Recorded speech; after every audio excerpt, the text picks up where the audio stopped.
लेकिन ठोकर खा के संभलना भी जरूरी है। ठोकरें खाकर भी ना संभला तो ये मुसाफिर का नसीब, राह के पत्थर तो अपना फर्ज अदा कर चुके हैं। और कभी भी मुश्किलों से घबराइएगा नहीं। कोको कोला कंपनी जब स्थापना हुई थी तो एक साल में केवल इसके 25 बोतल बिके थे। कंपनी का दिमाग हिल गया था। लेकिन आज के समय में दुनिया में हर जगह कोको कोला बिकता है और इसने तो फिजिक्स को उल्टा कर दिया।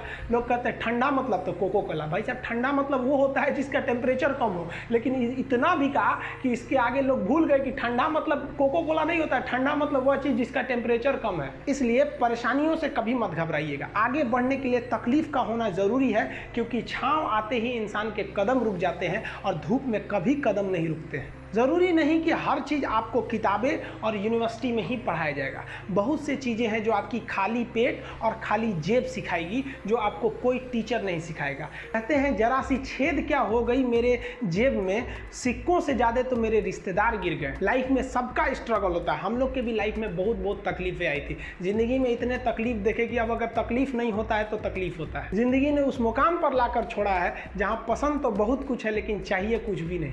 लोग कहते हैं कि खाली हाथ आए थे खाली हाथ जाओगे। गलत बोलते हैं। लोग भले खाली हाथ आते हैं लेकिन जब जाते हैं तो अपने साथ कुछ संस्कार, कुछ यादें छोड़ जाते हैं। एपीजे अब्दुल कलाम खाली हाथ तो आए थे, क्या खाली हाथ गए? हमारे जितने देश के लोग हैं उन देशवासियों के लिए एक प्रेरणा के स्रोत बन गए। लेकिन अगर आप खाली हाथ आते हैं और खाली हाथ चले जाते हैं तो आपका पुरुष योनि में जन्म लेने का कोई अर्थ ही नहीं बना। अपनी मंजिल को भुलाकर जिया तो क्या जिया, है दम तुझ में तो उसे पाकर दिखा। लिख दे खून से अपनी कामयाबी की कहानी और बोल उस किस्मत को कि है दम तो मिटा के दिखा।